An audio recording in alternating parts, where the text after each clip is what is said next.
Reading with your kids. Hola, ni hao, konnichiwa, assalamu alaikum, shalom, mahaba, ciao, bonjour, namaste, jumbo, bienvenidos. Hey, my name is Jed Lee. Welcome to Reading with Your Kids.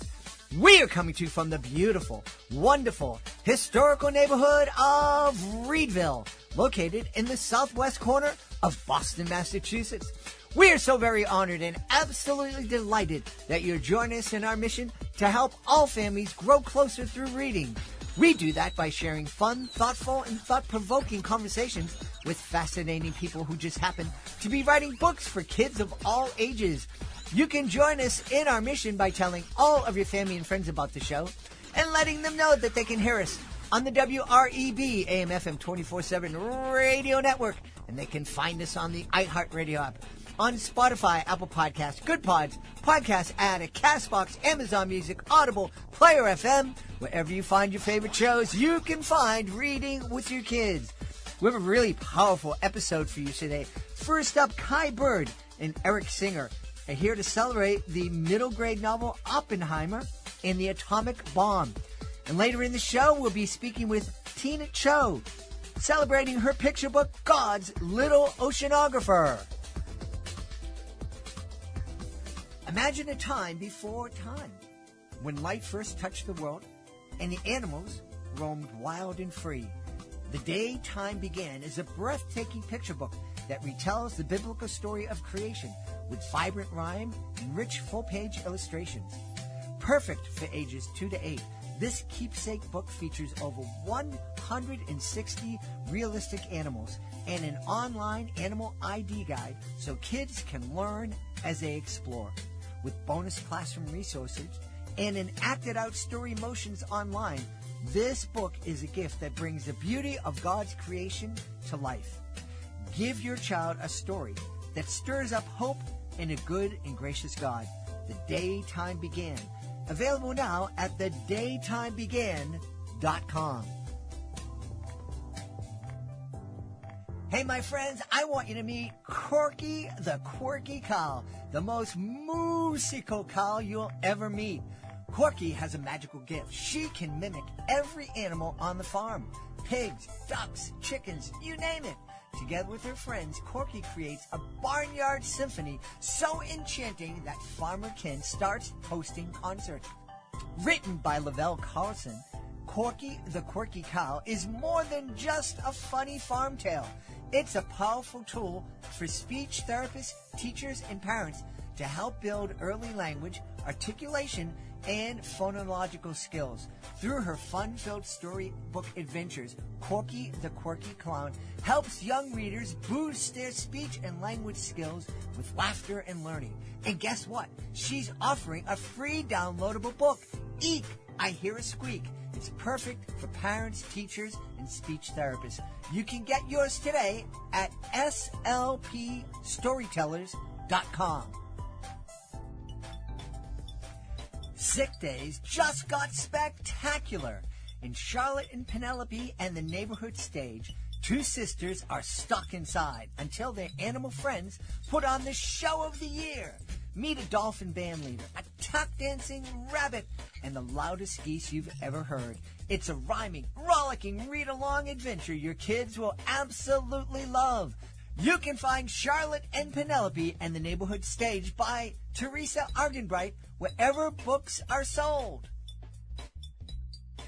I am very excited. This is going to be a very powerful conversation. First, joining us from Manhattan, he is the author of Oppenheimer and the Atomic Bomb, a great middle grade novel. Please welcome to the show, Kai Bird. Hey, Kai, how are you? I'm good. Thank you for having me, Jed. Delighted to have you on. And also joining us is co-author Eric Singer. Hey, Eric, how are you? Doing well. Thanks so much for having us. Delighted to have you on. Kai, as I understand it, that Oppenheimer and the Atomic Bomb is the middle grade version of your novel American Prometheus. It is based on American Prometheus, and Eric here adapted it from the 700 plus pages that was published in the year 2005 down to, 200 and 300 pages? Well, it's a little bit longer than that. I think it's at about it's like right around 300, including the notes. Right. I'm definitely going to ask you about that process, Eric. That's a lot of adapting. But first, Kai, this is a very powerful subject. Tell me what drew you to it to first write American Prometheus, and why did you want to have it turned into a middle grade novel? Well, this was a very long project. My co-author, who, alas, is no longer with us, Martin J. Sherwin, died at the age of 84 in the year 2021.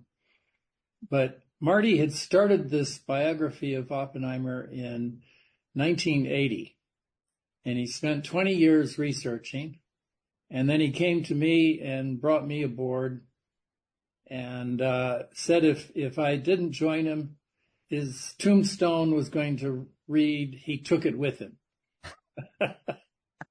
He was a very funny guy, very witty, delightful to be around. And Eric here was one of his dissertation students. Oh, wow.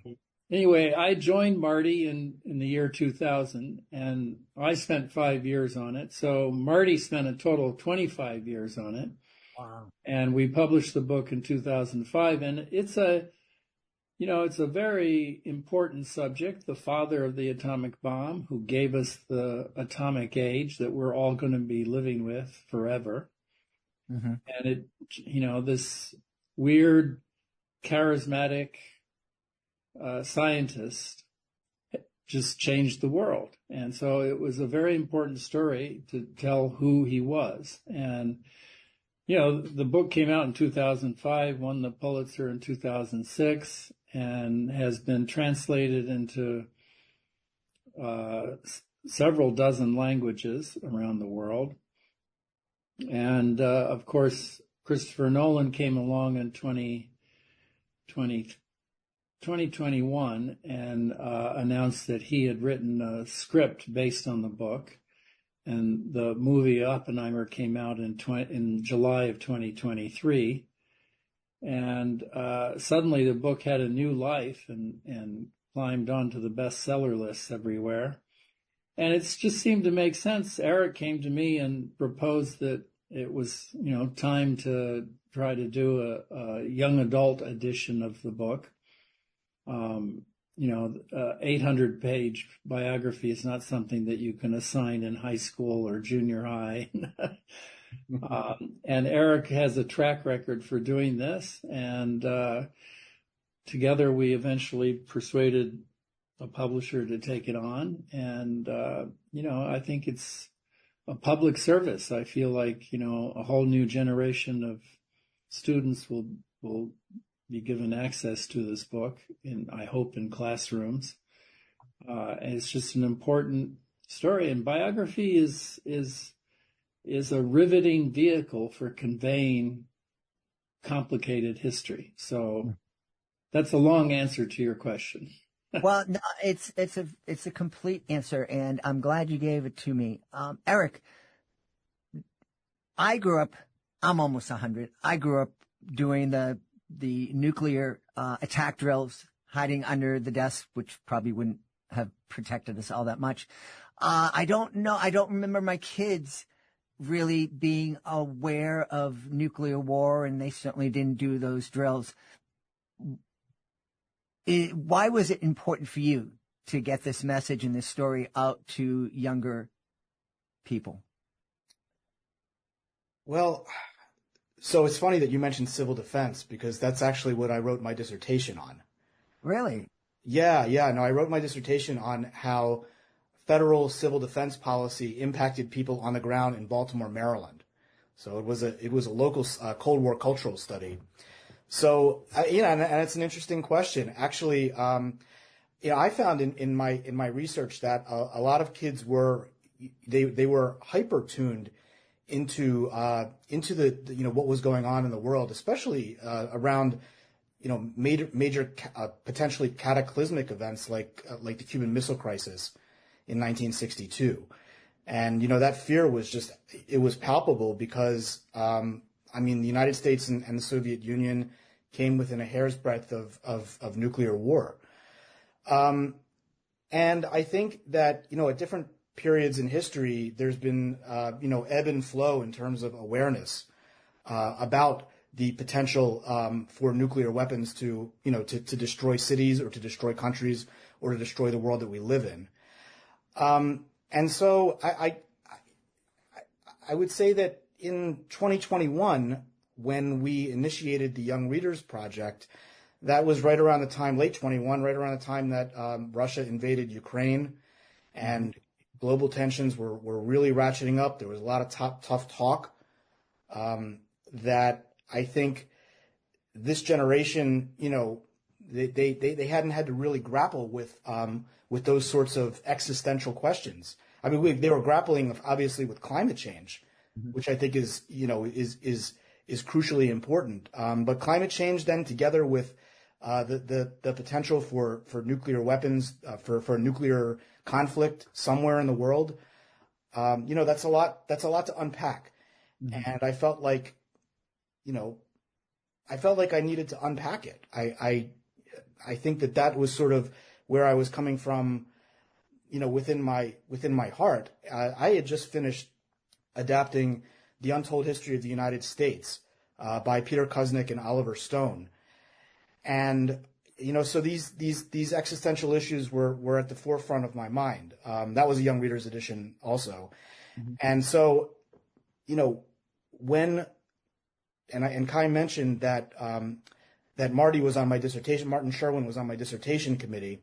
And when he passed away, it was sort of like Oppenheimer's story is just so critical. He was at the crux of the 20th century in so many different ways, politically, scientifically, ethically, morally.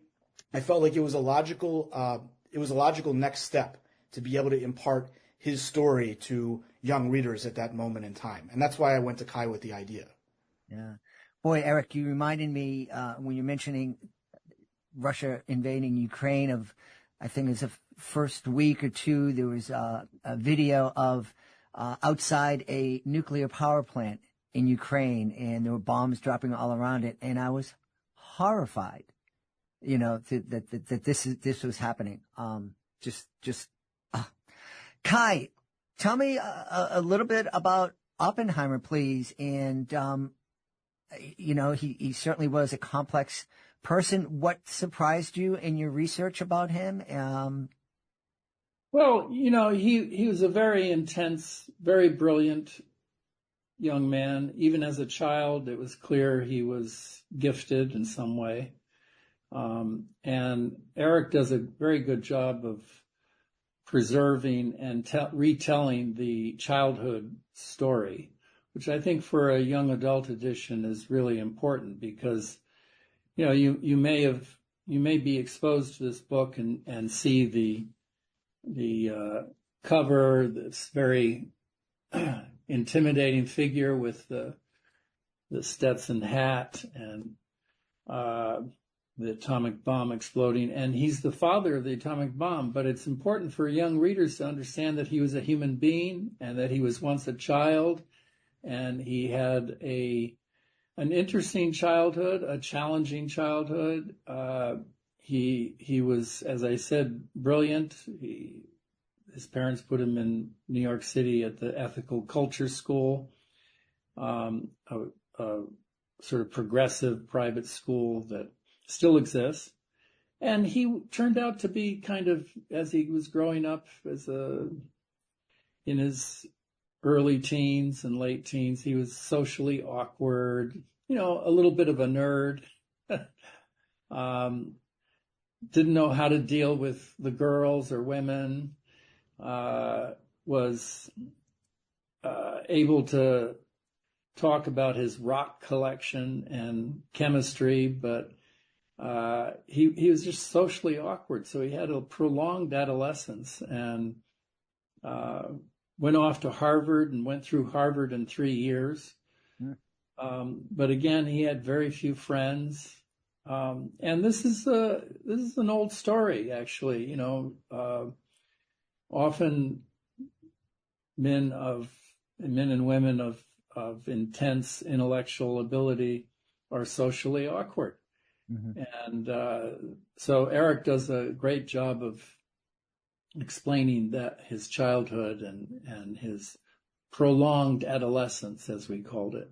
Mm-hmm. But Oppenheimer, to answer your question, who was he? He was, by his mid-20s, he was on the cusp of this new science called quantum, a very mysterious branch of physics that explains, sort of magical, nonsensical way how atoms and electrons operate in the small world.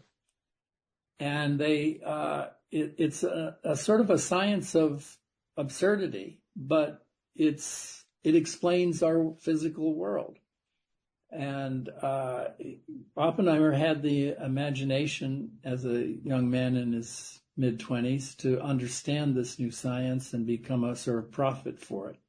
And he quickly went on to found the physics department, the quantum physics department at Berkeley, and spent all of the 1930s there teaching a handful of graduate students, and at the same time sort of getting involved in politics and as Eric relates in the book, he was not only a scientist, he was a humanist. He loved the poetry of T.S. Eliot and the novels of Ernest Hemingway, and he gradually, in the depths of the Depression, became politically aware and active. And so he's a really interesting, complicated young man. Yes. Eric, did you have to do additional research to be able to tell the story of his youth? Well, I'll tell you, the storytelling in the original book was so wonderfully detailed, and it was so textured, and it was so layered, and it was so descriptive that really, no, I didn't have to do that much research. I had come in with a background in Cold War history, so I'd read different accounts of Oppenheimer along the way. But I mean, this is literally the American Prometheus is the gold standard when it comes to, the life of Oppenheimer. And so, no, I just sort of, when it came to describing his youth, I dove in, and I wanted to make sure that I maintained that level of detail. Because I remember being a young reader myself. I remember being 10 years old, sitting in my bed upstairs at home, and it was the being able to envision the person in 3 or 4 dimensions, and how that person was interacting with the world around him or her. That's really what that's what made reading magical for me. It took me out of my room out there in the suburbs and put me in a completely different dimension. And that's, that's what's so great about American Prometheus is that, you feel after a while, you feel like you are Oppenheimer. I mean, and not exact, but you feel like, you're really inside of his mind because it is so descriptive and it is so powerful. I tried to, as best I could, translate that for kids. Mm-hmm. You only have certain page length, so there are certain things that unfortunately you have to cut. But I wanted to stay true to that spirit. Yeah, I think that's very important. Kai, I imagine when she was in 7th grade and might be reading Oppenheimer and the atomic bomb, my daughter might ask me, how did this guy feel after his bomb killed so many people? Yeah, good question. Oppenheimer felt he was in a race to create this terrible weapon with the very German scientists whom he had studied under in Germany in the 1920s. And he knew that they were just as capable as he was of creating this terrible gadget, as they called it. So that was his motivation for building this terrible weapon of mass destruction. But when it was actually used on August 6, 1945, initially on Hiroshima and then on Nagasaki 3 days later, he was extremely troubled. He faced an existential moment in his life. He plunged into deep depression, according to letters that his wife Kitty wrote at the time. And he understood that for the rest of his life, his name was going to be associated with the terrible destruction of 140, 150, 200,000 lives at Hiroshima and Nagasaki. And that's a very sobering issue. So, he was a scientist. He did his duty as an American patriot, worried that the Nazis might get this weapon and win the war with it. So he was going to use his science and intelligence to make it first. But when it happened, it was troubling. Yeah, I'm sure. Eric, one of the things I like to ask authors is, because this is the Reading with Your Kids podcast, and we think parents and kids, it's really helpful and beneficial for parents to read or co-read great books like this with their kids and then talk about it on the way to school in the van or around the dinner table. What kind of conversations do you think families can have as they're reading Oppenheimer and the Atomic Bomb? So I think at base, it's a story, at least to me, about, the question that really drew me to Oppenheimer was, how does this guy, Kai mentioned that he went to the ethical culture school in New York.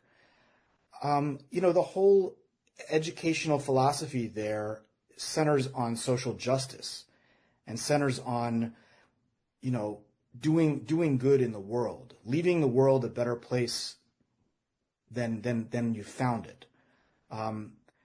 And Oppenheimer, he engaged in these discussions about social. People who graduated from ethical culture went on to found, or maybe not directly, but went on to found organizations like the ACLU and the NAACP. Oppenheimer was sort of baptized into that social justice ethos, and as he came of age, he had a rocky, as Kai mentioned, a rocky late teenagehood and I'd say early to mid 20s. But when he got involved in politics, he was deeply concerned about people around the world. He was deeply concerned about what the Nazis were doing to Jews in Germany and about the spread of fascism across Europe. He was deeply concerned about the dock workers, who were basically being worked to the bone and not getting paid what they, anywhere close to what they deserved, which is why he really, he supported when they went on that general strike in San Francisco. How does somebody who has that moral compass end up creating the most horrific weapon ever known to man? In Oppenheimer's case, he did it, as Kai mentioned, because he was told that he understood that it was going to be built. Mm-hmm. Because once the idea enters the scientific, mind, it is going to be borne out. Better for the United States to get it than Nazi Germany. Mm-hmm. So throughout the book, there are, what I did was I put all of these sort of moral questions and ethical questions in gray boxes. And, because these questions are sort of coming to my mind as I read and as I wrote, and I wanted to make them explicit, so that, as you meant, as you talk about, so that, kids and of course kids with their parents can, talk about these larger ethical quandaries. Mm-hmm.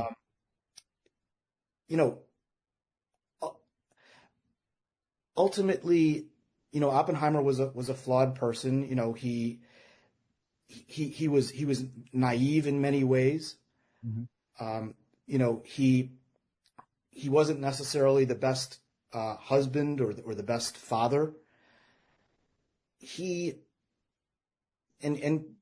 get into a little bit of that in the book, but when it comes down to it, kids are going to be faced with, when they graduate and they go into jobs of their own and careers of their own and lives, they're going to be in situations where they're going to have to grapple with the moral and ethical consequences of what it is that they're doing. Mm-hmm. And I think that it's important for parents to have these discussions about, you got to make money in the world. You've got to make your way in the world. You have to do what moves you and what you love in the world, but go into it with your eyes wide open. Mm-hmm. Right? Understand the potential consequences of what you're doing. And, I think that that's sort of, when you look at Oppenheimer, it's sort of a case study in him being swept up into the maelstrom of all of these different forces that he ultimately couldn't control. You're not going to be able to control them. So Jed, let me jump in here, and I'm just reminded that when I was writing the book, I would read my son, who was then 8, 9, 10. I would read him various books, and one night I announced that I wanted to read a chapter or two from my manuscript in progress on Robert Oppenheimer. And my son was quite clever at that point, and he responded, "Well, okay, Daddy, that's fine, but you're going to have to pay me $5 a chapter." But I took him up on the challenge, and I paid him his $5, and I got a chance to read aloud my manuscript, which was very useful for me to sort of during the editing process. And I think it imparted to him some of the sort of vivid quandaries and choices that Eric is alluding to. But it's also, it's not all gloom and doom, and it's not that heavy a story. It's a triumph of human intellect. Mm-hmm. And Oppenheimer's story is so relevant to our current modern world. We're a society, a world drenched in science and technology, and our kids are growing up with these devices all around them, and we're on the verge of yet another scientific revolution with artificial intelligence. And so the Oppenheimer story is extremely relevant. It's, the story of a scientist facing tough choices, tough ethical quandaries, just as scientists are today in creating AI. Mm-hmm. And I think young readers, particularly in junior high and such, will really identify with the Oppenheimer story. Yeah, I hope so. And you mentioned, Kai, that you hope that gets into classrooms. I do too. But I also really hope that parents have an opportunity to do what you did, which is to read this book with their kids, ask those questions that Eric sprinkled throughout the book, because they're very, very important questions. And I think family is a great place to talk about those things. Absolutely, yeah. Yeah. And Kai, I don't know about you. I agree that we're on the cusp of of something with artificial intelligence, I'm making sure that, or I'm trying to make sure that I'm safe, because anytime I use AI, I always say please and thank you to the chatbot, because I want them to remember I was one of the friendly guys.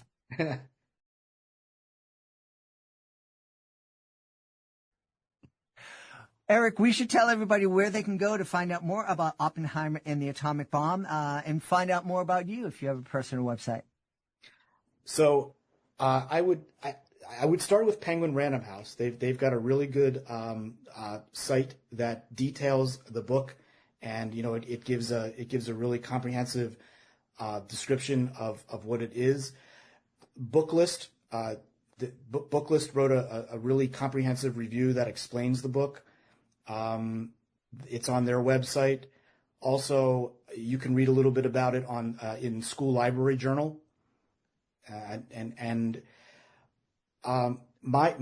So in addition to adapting young readers' books, I also I run a historical consulting company called Historycraft, and on that website, historycraft.com, is my biography and a separate page devoted to Oppenheimer and the atomic bomb, and from there you can sort of link off to a variety of different places. Kai, where can we go to find out more about you and your work? Well, I have a website, www.kaibird.com, and you can read about all my. I've done not only biographies of Oppenheimer, but biographies of other major American political figures in the 20th century. And I currently run a biography center at City University of New York at its graduate center. It's called the Leon Levy Center for Biography. And we're the only institution in the country devoted to promoting working biographers, primarily by giving them fellowships, 5 fellowships a year worth $72,000 each. And it's it's a terrific thing. And let's see, otherwise, you can, I encourage everyone to go and see the Oppenheimer film by Christopher Nolan if they haven't seen it already. It's a cinematically a brilliant film, and it's a Hollywood miracle in that it is also really pretty historically accurate. So great. Well, I think after reading Oppenheimer and the atomic bomb, that would be an especially great idea to sit down and then see the film. Yeah. And Kai, is there a figure that you're looking forward to doing a biography on? Oh, I'm deep into working on a biography now, the last 3 years, of Roy Cohn, who was a very nefarious lawyer, New York figure, who was chief counsel to Senator Joe McCarthy, and then a lawyer to all 5 mob families in New York City in the 60s and 70s and 80s. And also, he was the guy who mentored Donald Trump and taught him how to deal with the press and the courts and essentially educated him on how to become a politician. So it's a very current, relevant story, even though Roy Cohn died back in 1986. He's a lawyer who is haunting us from his grave. That's what I like to say. Well, I can't wait for that to come out. In the meantime, we've had a great time speaking to the authors of Oppenheimer and the Atomic Bomb. It's a new middle grade novel from our guests, Kai Bird and Eric Singer. My friends, thank you so much for being on Reading with Your Kids. Thank you, John. My friends, if you have ever thought about owning a business that's fun, rewarding, and makes a valuable contribution to kids' education, well, Brooklyn Robot Foundry is calling your name. I recently met Ginny Young. She's the founder of Brooklyn Robot Foundry. And let me tell you, she is incredible. Her passion for getting kids excited about STEAM, that's STEM plus art, it's contagious. I'm telling you. This isn't your average kids program. Brooklyn Robot Foundry is all about hands-on, screen-free STEAM fun. These kids get to build a different robot each class and take it home with them afterwards. Kids love it. Parents are raving about it. And now you can own a franchise and bring this incredible experience to families in your community. Now, this isn't your typical franchise. Brooklyn Robot Foundry is a mobile, flexible business with a deep curriculum that's making a real impact in schools and communities around the country. Franchise owners get a proven curriculum, full training, and support from a passionate team. So what are you waiting for? Please visit bit.ly/RobotJed. That's bit.ly/RobotJed. And let them know you heard about it on Reading with Your Kids.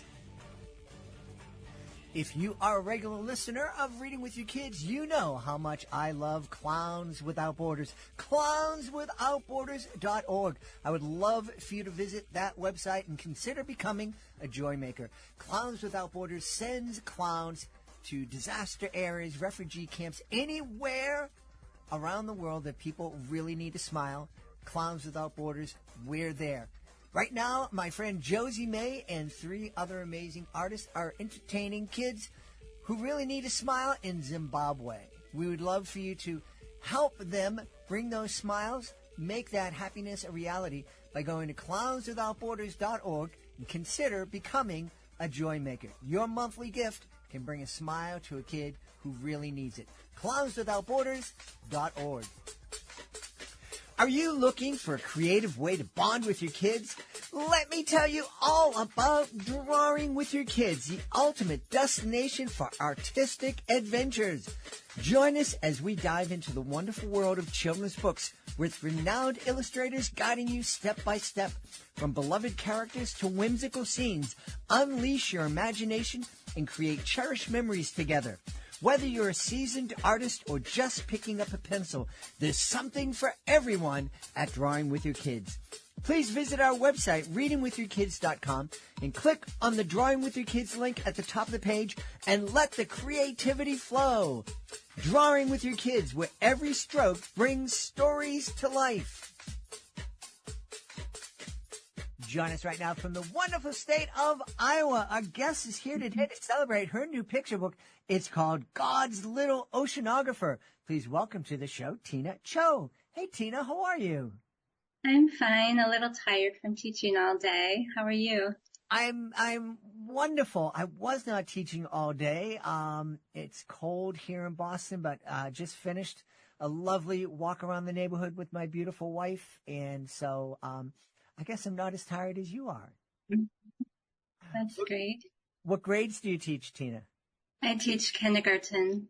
And yes. That explains the exhaustion. Especially in May when we only have like 2 weeks of school left. Yeah. The kids are ready to be out. I completely understand. So tell me, what is a teacher in landlocked Iowa doing talking about God's Little Oceanographer? That's funny. So before moving back to Iowa in 2020, we lived in South Korea. So we were only like 45 minutes to an hour away from the ocean. Okay. We went to the ocean frequently and had a lot of fun at the beach and stuff. So tell us about this little oceanographer. Who are we going to meet in this book? Well, the illustrator, Marta Alvarez-Miquens, has come up with a diverse set of characters, which was really important to me, especially. I even asked her for an Asian boy because there's not a lot of books out there that have a little Asian boy. A lot of them are girls. And so this book features the boy. Okay. And then the first book of the series, God's Little Astronomer, features the girl, a little black girl. So I really like her illustrations. Yes, they're wonderful. So tell me, it seems as though you're combining STEM with a little bit of faith. Correct. Yeah. So there are a lot of picture books out there for kids, a lot of science books, but they don't feature the faith element from a Christian perspective. So I wanted to show boys and girls that, the Bible has a lot to say about science. So every spread has a Bible verse that goes with that topic, whatever it is. Oh, fascinating. Could you share with us how you've blended on one of those spreads, the Bible verse with the STEM learning? Sure. So first I searched on the internet. I typed in like Bible verses about the ocean, and it gave me a big list, and I narrowed it down to the ones I thought would fit. So like on this spread, it's talking about the sunlight zone in the ocean where there are a lot of animals, and so this spread says seaweed sways, otters munch, dolphins jump, sharks hunt, sailfish speed, jellyfish drift, and ocean buffet. Every creature worships the Lord, join in the praise. So then the Bible verse that matches comes from Psalm 104:25. It says, "Here is the ocean, vast and wide, teeming with life of every kind, both large and small." So it kind of matches. Yeah, wonderful. Where did what first inspired you? You talked a little bit, there was STEM books, but really did you see a need to kind of help kids understand that you can still have a strong faith and also believe in science? Yes. I can't even think of a series out there that is like this. I mean, I could be mistaken, but I've read lots of books and I have not seen one. But I saw the idea from my editor actually. Have you heard of SCBWI? Yes. The Society of Children's Book Writers and Illustrators. They have a newsletter, and in one of their newsletters, I think it was back in 2021, the editor, Boonmi Shola of Penguin Random House's Christian imprint, Waterbrook, said she would love to find a series of science books from a faith element, kind of like there's a popular series called Nerdy Babies. So something like that with a Christian flavor to it. Yeah, I love that. Well, it makes perfect sense because a whole lot of scientific discovery was done by people in the church. I mean, for the longest time, the only people really getting educated in Europe were the priests and the religious people. So it makes perfect sense. The church doesn't always embrace a lot of scientific discoveries immediately, but I know I'm a Catholic, and I know our church absolutely supports science and encourages us to explore. And this is our beautiful world that God gave us. Correct. Yes. Yeah. Now you said that you were exhausted from teaching kids today. Are you teaching at a Christian or Catholic school? I teach at a public school, actually. I've taught in both Christian and public, so mostly in public. So I was going to ask you what your kids thought about the books, but you probably can't read it to them. Well, actually, I can. I asked my librarian, and she said as long as, if I read a faith-based book, like a Christian book, then I can read a book that has a Muslim or a Hindu or something, as long as I'm well-rounded. Well, that makes perfect sense. I love that. There are other districts that aren't as open-minded about that. So I'm happy that you're in a school like that. As you're looking, you were mentioning you were living in South Korea and you're fairly close to the ocean. As you looked at the ocean or at the stars, are you always kind of reminded that, wow, this was created for me? Yes. Just standing on the shore, listening to the thundering waves.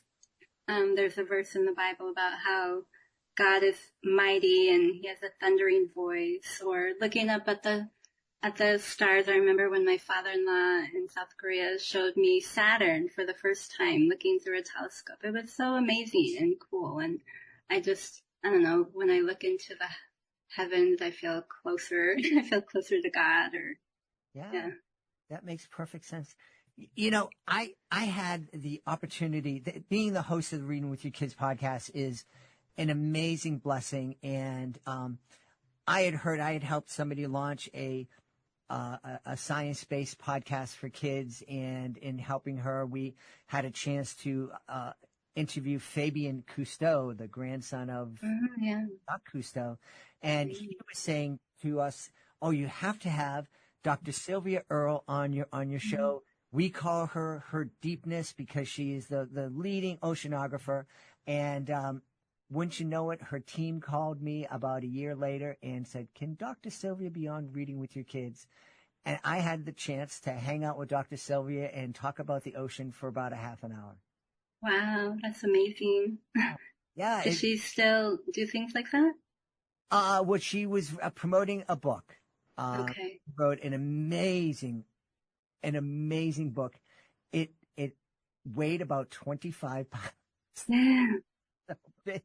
And the pictures in it were just spectacular. And of course, her writing and commentary in it was just amazing. So, yeah. And I've also spoken with some people who've introduced me to things about space that I hadn't been aware of, but nobody in the astronomical field at the level of Dr. Sylvia. Yeah, she's amazing. I heard about her. I don't know if you've seen my other book about the ocean called The Ocean Calls. I did not see that. This is about diving women in South Korea called Haenyeo. Uh-huh. Have you heard of them? No, tell us all about it. They're getting a lot of press lately. Most of them are 50 to 80 years old, like grandmothers, and they dive into the ocean without any breathing apparatus. And then they catch seafood like octopus, sea cucumber, abalone, and they sell it. They've been doing this for hundreds of years, generation by generation. And so now kind of the tradition is dying off because the younger ones don't want to do it as much. And then there's a documentary right now on Apple Plus TV about them, the Sea Women. I can't remember the full title. But now, when you were there researching and writing the book, did you jump in the water and catch some of those creatures? No.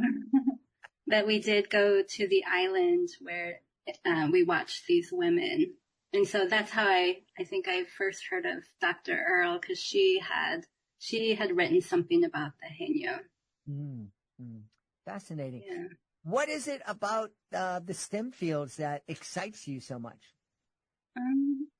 I think the wonder and curiosity that children have, and then I have to teach it, so I want to be excited about it myself and find creative ways to explain things to the kids.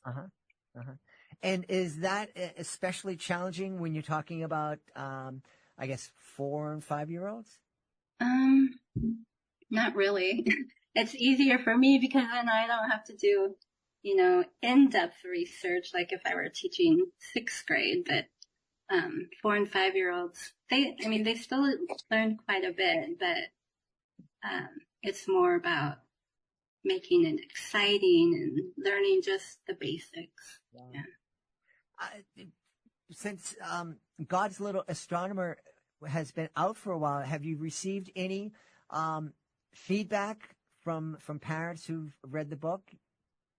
Yeah, many parents will tag me like on Instagram and show pictures of their kid reading it, and that they really appreciate the biblical emphasis and the Bible verses throughout. Yeah. Very neat. Very neat. Well, we should probably tell people where they can go to find out more about God's Little Oceanographer, God's Little Astronomer, and your other books. They can go to my website, and then I have all the links there. My website is tinamcho.com. Excellent. We've had a really fun time speaking to a very tired, but very, very, very wonderful author of God's Little Oceanographer. Our guest has been Tina Cho. Hey, Tina, thanks so much for being on Reading with Your Kids. Thanks so much for having me. We hope you've enjoyed this episode of Reading with Your Kids, and will join us for the next exciting episode of the show. Hey, if you found this episode helpful, entertaining, please consider sharing a link to the show with somebody in your life, somebody that you love, somebody that you think could learn something from it. We'd also love for you to consider leaving us a 5-star review on whatever platform you found Reading with Your Kids. It really does help other families come to join in our mission to help all families grow closer through reading. Want to thank the folks who made today's show so wonderful, starting with our guests, Kai Bird and Eric Singer. Please be sure to check out their powerful middle grade novel, Oppenheimer and the Atomic Bomb. Also want to thank Tina Cho. Please be sure to check out her beautiful picture book, God's Little Oceanographer. I recently gifted God's Little Oceanographer to one of our neighbors, and they absolutely love it. They really, they really are loving it a whole lot, and I think you would love it too. I want to thank my fantastic team, Fatima Khan, Chris Doherty, Rory Grady, Stella Charest, Elle Glassman, Dante Greco. I want to thank my beautiful wife for all the support she gives me. Most of all, we all want to thank you. Thank you so much for taking the time to join us today. And as always, thank you so very much for taking the time to make the world a better place. And you do that every time you read with your kids. I'll be looking for you in the next episode of Reading with Your Kids.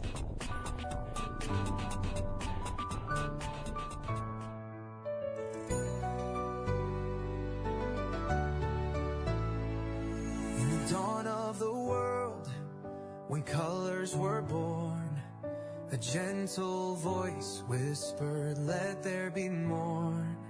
From mountains to rivers and skies up so blue, the daytime began. Oh, what a beautiful view. With every beat of the heart, in the breeze of the land, nature was singing as life took a stand. Oh, the wonders, the colors, the creatures so bright, in the pages of a story that brings pure delight. With every turn of the leaves, can you feel the cheer?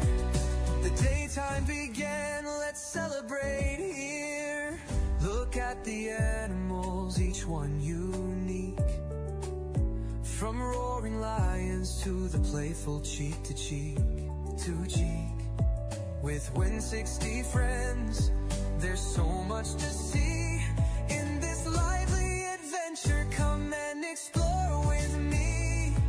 God's marvelous canvas, each stroke full of grace. Every little detail in this incredible space. Oh, the wonders, the colors, the creatures so bright, in the pages of a story that brings pure delight. With every turn of the leaves, can you feel the cheer? The daytime began, let's celebrate here. With a flick of the brush and a sprinkle of dream, a world of creation bursting at the seam. Come gather round, kids, with smiles all around. In this magical journey, so many treasures abound. The stars started twinkling, the moon took its flight, brightening the darkness, painting the night. From tiniest critters to the giants that roam, in the daytime began, we all find a home.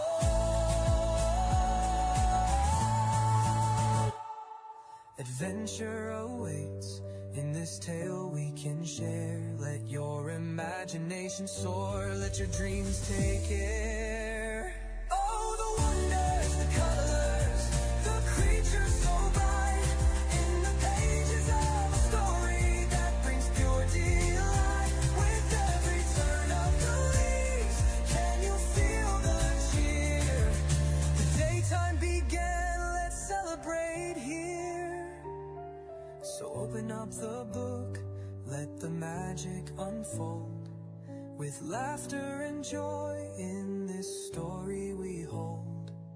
The daytime began, come dance in the light. With God's creation around us, everything feels right. Together we'll cherish this gift from above. In the story of life, there's so much to love.